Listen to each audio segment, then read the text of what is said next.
SauceBindings. Let's start with a quick rundown of where Selenium has come from. So Selenium 1 back in 2004, Jason Huggins.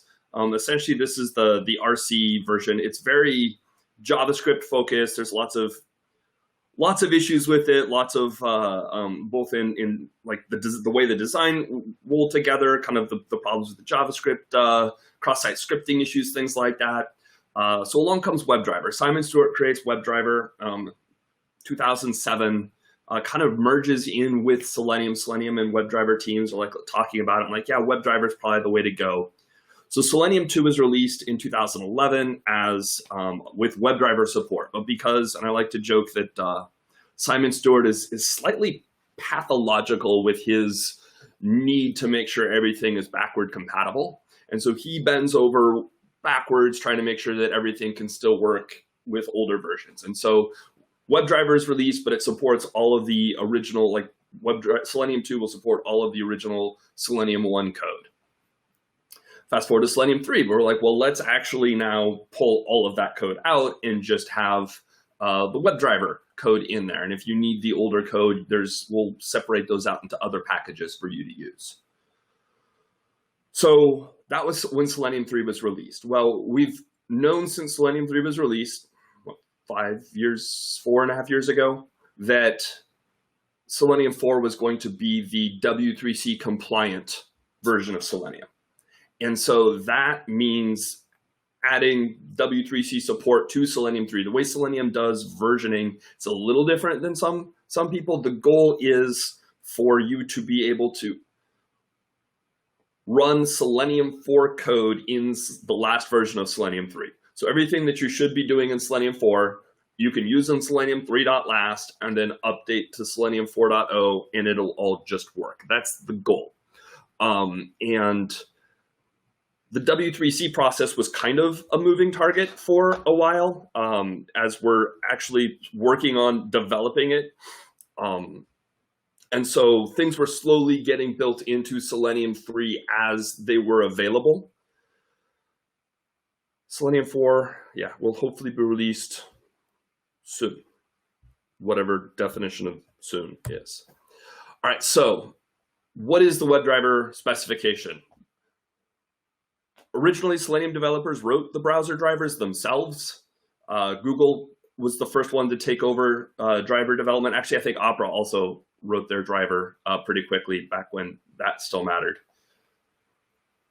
But deciding to do the standardization and going to the W3C, that essentially allowed us to, include Apple and Microsoft. They started like, oh, hey, we've got a standard instead of just an ad hoc thing. Let's be involved in this process. Let's figure out how to create the products ourselves. So we've got Safari driver and Edge driver because of that participation. And the Mozilla decided that it was going to create its own driver, but it was going to do so only to the W3C standard. So the driver that the Selenium team wrote was going to work. This is the only thing that was going to support JSON Wire Protocol. Gecko driver was only going to speak W3C.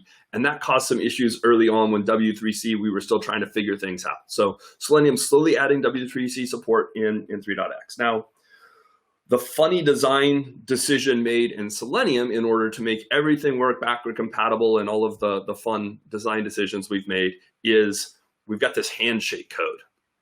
So that means all of the bindings, all the different Selenium languages, when you create a session, it's going to send both the old JSON Wire Protocols capabilities format and the new W3C compliant capabilities first match, always match syntax. So it sends both, and then whatever the endpoint recognizes, it's going to send back and say, hey, yeah, we actually recognize the W3C, so let's use the W3C.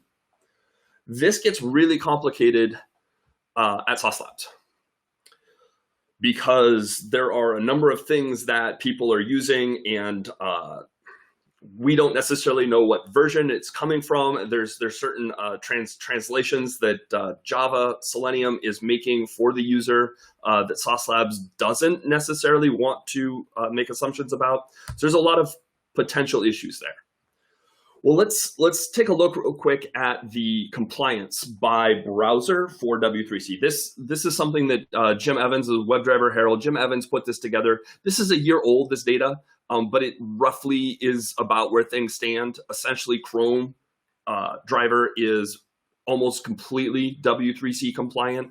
Firefox is close. IE is really well supported in this. The new Edge based on Chromium, like that, you can see the old Edge, like the new Edge based on Chromium has because it's using Chromium is able to be much more compliant. And really the outlier is Safari.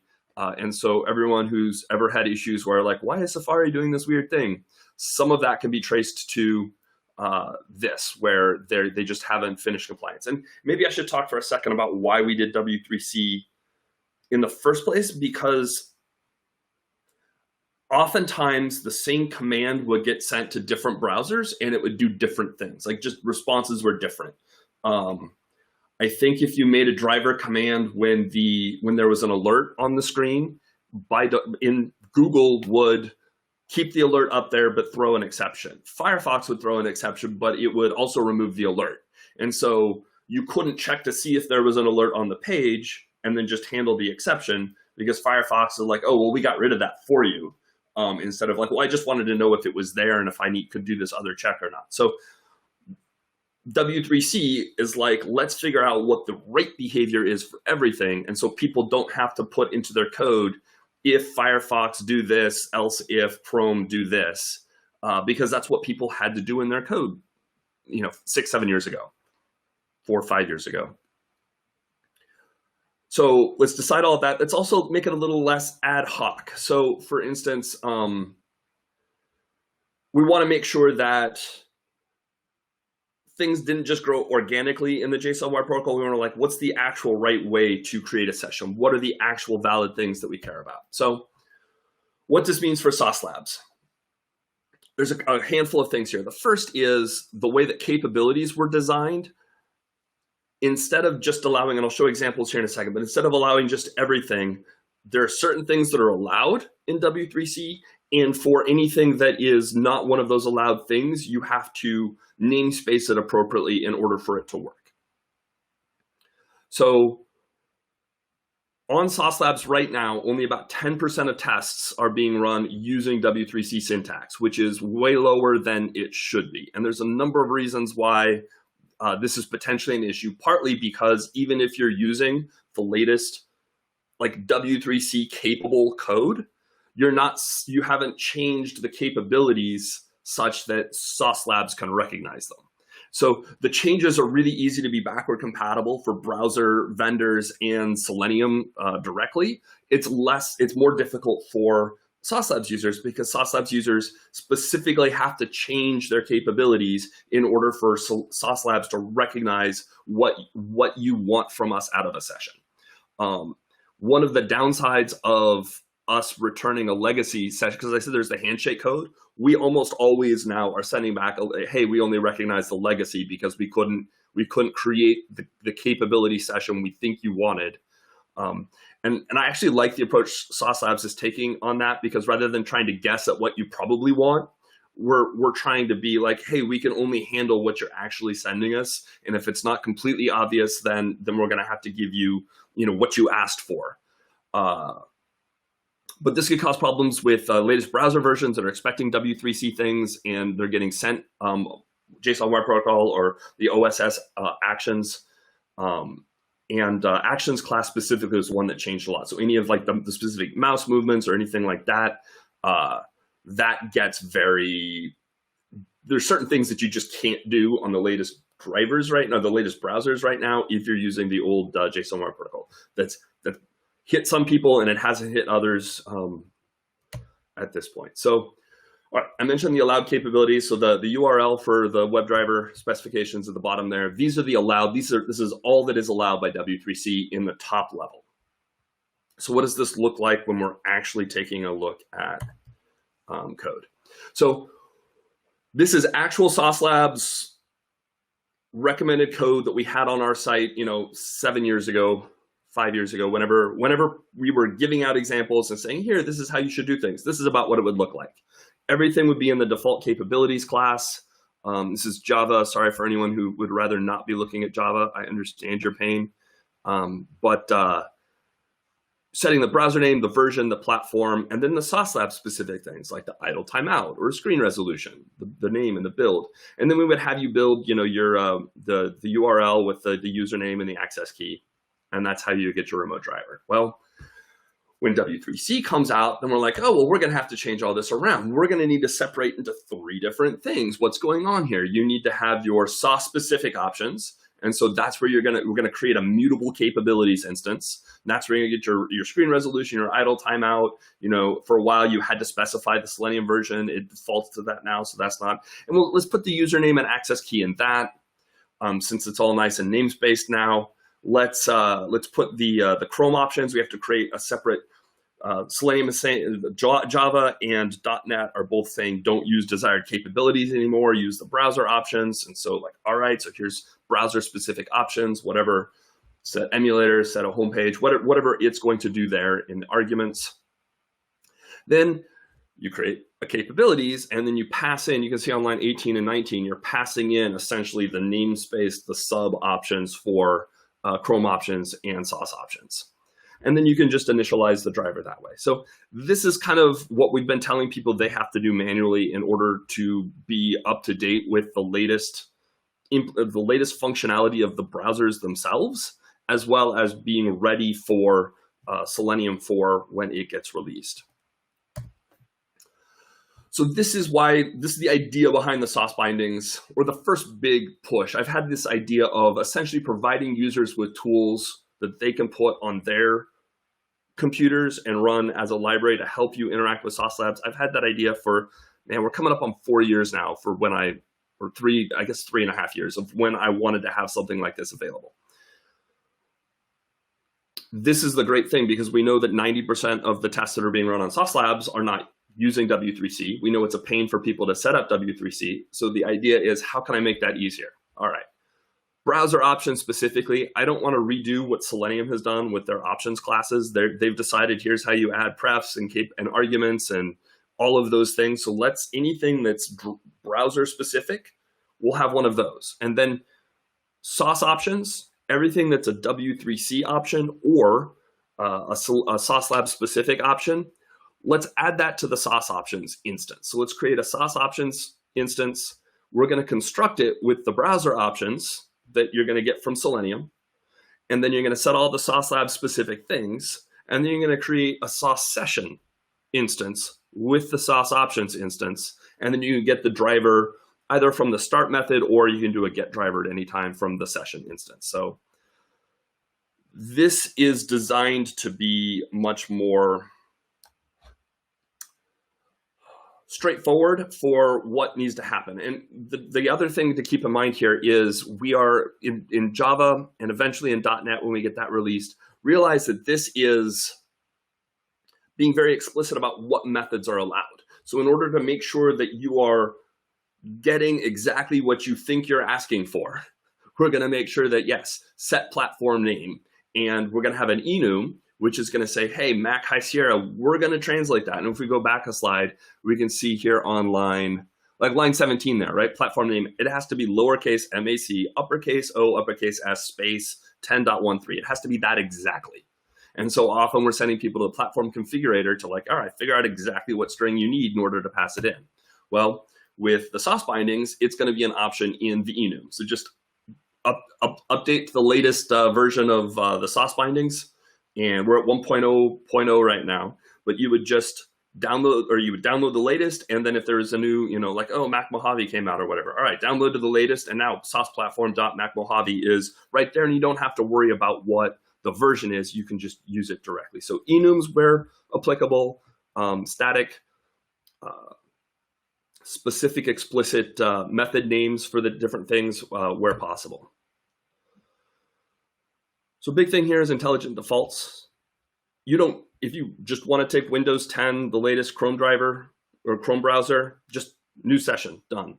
You get the driver from the start command and you use it like you would normally. And then the only tricky bit is you're going to pass in whether it passed or failed in the stop method.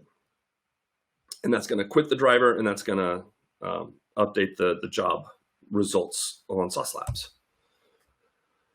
So another option that some people want, like if you're passing anything around with data providers or anything where you've got strings, essentially you need to take those strings and put it into a map. And this is showing how you can take a bunch of options in a YAML. This is how I do it in my Ruby code most of the time. Is anything that doesn't require logic or code, anything that's like static and like configuration, I'll put it into a YAML or some property file and then pull it out and then programmatically populate whatever the object I need with those values. So in this case, it's a way to just use the merge options method in order to pass in some kind of hash map that has key value pairs. The only tricky bit with this is that you are now responsible for making sure that you've got the exact right key name and the exact correct value in order for it to work properly. But this is a way to kind of allow a little bit more flexibility in some of the options. Okay. So yeah, toggling with running between local, especially Java, things get a little hairy as far as static typing. You just need a lot more nested conditionals of things. But one of the important goals with this is that we don't do some kind of vendor lock-in. The goal is we want you to be able to turn this on or off with Sauce Labs or a remote, some other remote grid or anything that you're choosing to do. We're not trying to create something where, aha, we've now got you to incorporate our code into your code and now you're stuck for life without having someone with an advanced computer science degree to figure out how to decouple things.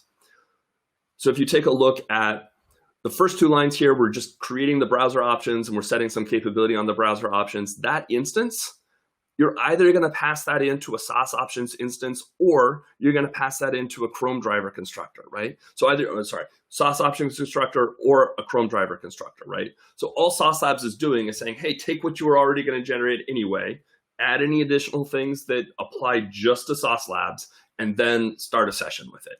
So the goal is to really try and keep these distinct so that we're providing maximum flexibility. Okay.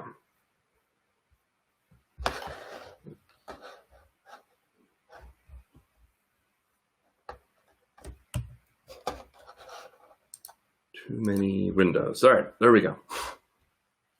So the few gotchas with the SauceBindings here, like there's three ways you can do something. You can either force people to do the right thing, you can encourage them to do the right thing, or you can discourage them from doing the right thing. And some of my talks are about things that, ways that people, like the way tools and products actually discourage the right thing. That's a completely separate thing. Preventing users from being able to do, like forcing users to do a certain thing, you have to be really careful about when you choose to do that, because that means that anytime someone wants to do anything other than what you've already figured out, they're going to have a hard time. So we're trying not to do that very often. But two of the things that we're forcing users to do is to set the username and the access key in an environment variable, because we're trying to discourage people from putting it into their version control. And we see a lot of people putting it in their version control. And it's like, this is really something we feel strongly about, that the right thing to do and the thing that we need to essentially force users to do in order to do it correctly is to require them to set environment variables with username and access key. And the other thing we're requiring people to do is to send us a pass or a fail when they end the session. So like the sauce session.stop is both going to quit the driver and it's going to update Sauce Labs. And how it updates Sauce Labs, it shouldn't matter to you. That's an implementation detail that's completely abstracted away, encapsulated. And the other option here to throw out there, if you do want a different data center, there's an enum for the data centers we make available, and you just do on the session a .set data center. Okay. So SauceBindings are not just in Java, but on our website here, you can see all of this code here is from the website, everything in the little gray background. We're showing how to do this in multiple different languages. So we have a mono repo, and the goal behind the mono repo is to make sure that any functionality that's being released in one language gets released in the others at the same time as well. So we're trying to keep everything up to date. So same code, so it's the same approach that we're doing with all of this, right? So like these steps, these 6 steps are the same in all of the languages. We're doing creating it, the browser options and the sauce options and the sauce session, then we're using the driver, that kind of a thing. And it applies for all of the bindings. So we intentionally kind of made the design something that worked with any object-oriented language, which is one of the reasons why we are not doing, one of the reasons we're not doing something in JavaScript. And then of course, C#, those are coming soon. We're still working on those. Okay, so going forward, mobile support. I thought I was going to have that in time for SauceCon. I was going to announce, yes, and now with mobile support, version 1.1. Except like this little COVID thing happened, and now all this other stuff is going on, and that slipped down the priority list. But mobile, got it figured out. Just have to get everything put together for all the languages, and then we'll get that support out there soon. That's going to be really important, especially as we're moving toward the unified platform for mobile. Test runner support. This is where we're going to say, aha, we see you're using TestNG. We see you're using JUnit. Here's some test watchers for JUnit. Here is the iResult hook for TestNG. Like RSpec. We know what the example instance looks like in the after hook. Those kinds of things. And so that'll allow us to do a couple things. One of it is going to allow us to set default test names. One of the things that I didn't mention in the build code is that pretty much no one passes it. Most people pass in the name, not most people.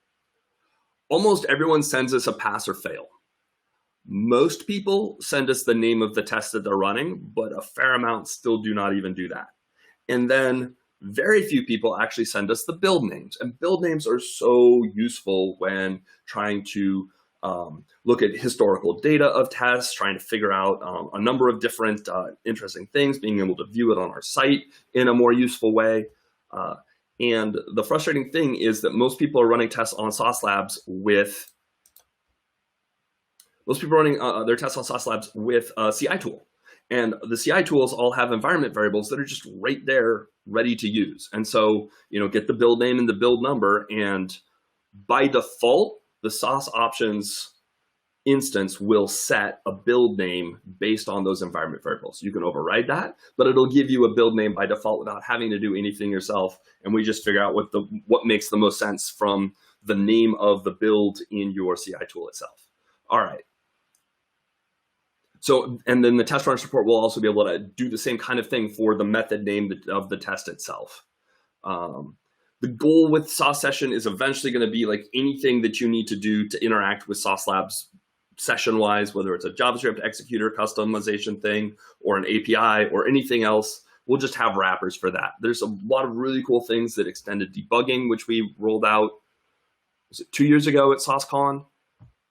Really amazing, powerful functionality that very few people use. And I think the reason most people don't use it is they don't, one, realize how powerful it is, and two, it's really difficult and not straightforward. So like this tool is something where we can create a more straightforward API for users to like, when we structure it like this and pass in a map, and now all of a sudden things are amazing with network redirects and filters and things like that. Being able to manage assets and then being able to do like failure analysis and things like that. Yeah, or even just, oftentimes people will come to Sauce support and be like, hey, this test is failing, what's going on? And you're like, well, from what we can see, you're asking for something, we're giving it to you, and then we never hear back from you. And they're like, yes, but it's a Sauce Labs problem. Like, well, let's do a screen share. Let's figure out all these other things. And when it comes down to is often there's some Selenium problem that we often know what the Selenium problem is, but we don't know it's that Selenium problem without seeing your the exception that Selenium threw, like whatever happened in your code on the client side. And so if we know the test runner, we could get, like here's the exact exception that was thrown. Here's the stack trace that showed the result of those things. So, all right, let's take a look at questions. Let me switch back here.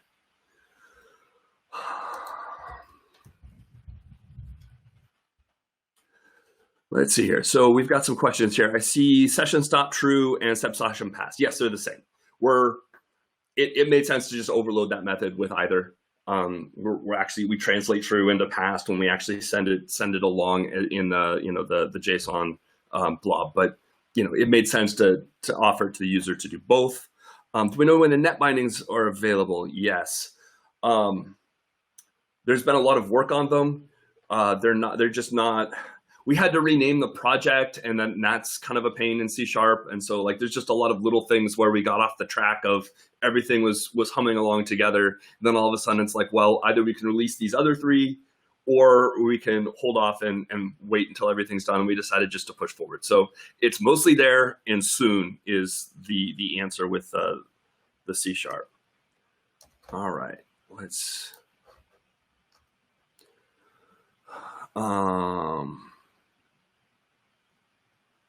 No, okay. That was just asking about the net bindings multiple times. Okay. Great. Okay, so looks like we've got more time.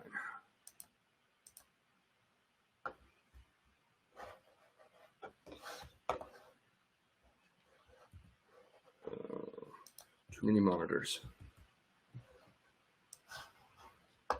All right, so put together this fun little website it's at saucelabs.github.io/saucebindings. It'll take you here to our docs overview. And essentially it's just a way of, I kind of showed you some of this stuff before of, we've got this is how you set things up for each of the different languages.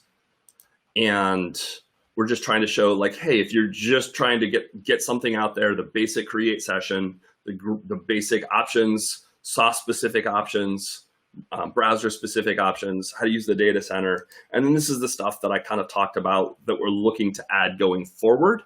But if anyone is interested in contributing or giving us ideas or giving us any bug reports or anything, we're just hey, this isn't working the way I would expect. Or, I really tried very hard to put together an API that doesn't make assumptions about how you're working. So for instance, this absolutely will let you run it with any test runner, with there should be nothing that forces you to use one thing or another. And so, but if there's something that got missed, please let us know. Let's see here. So yeah, the repo link here should get us right there. So yeah, so this is github.com. It's on Sauce Labs, sauce_bindings. And this is the docs. We want this.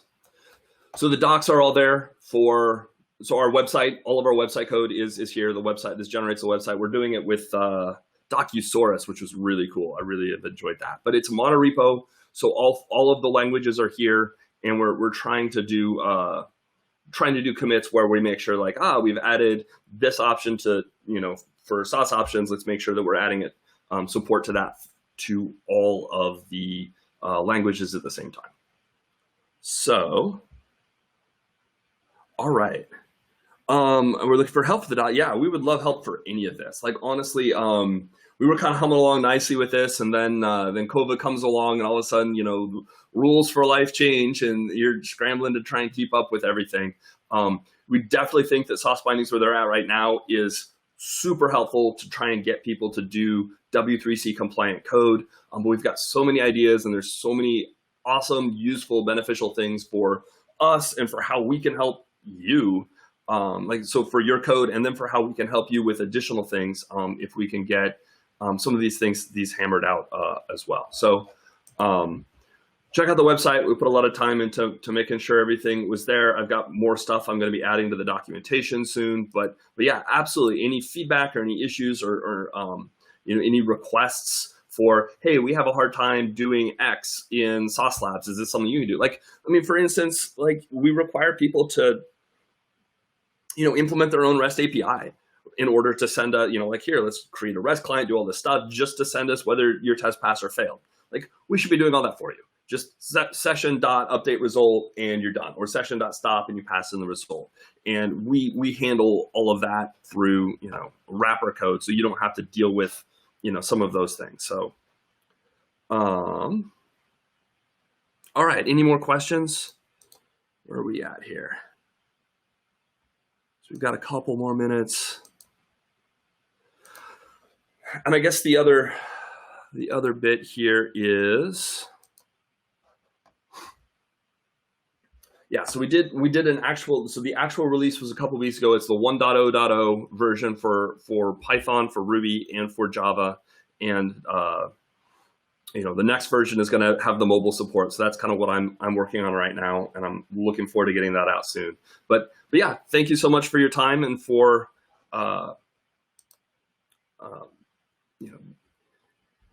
your attention, your interest in this product. And I'm, this is a side project for the solution architects, I guess is the other thing to say. So we've got our client visits and all of our client stuff, and this is the stuff we've been trying to work on in our spare time because we think that our users would really benefit from it. So absolutely would love feedback. And if you find you're using it, if you find it helpful, please let us know. That would be really helpful for everyone. So, all right, well, thank you very much. If you've got any questions for me about this or Salsa Verde, the new Java framework that I've been writing as well, or anything else, reach out to me in the Slack channel, or I'm Titus Fortner on Slack and Twitter and Gmail and all the rest. So anyway, thank you very much.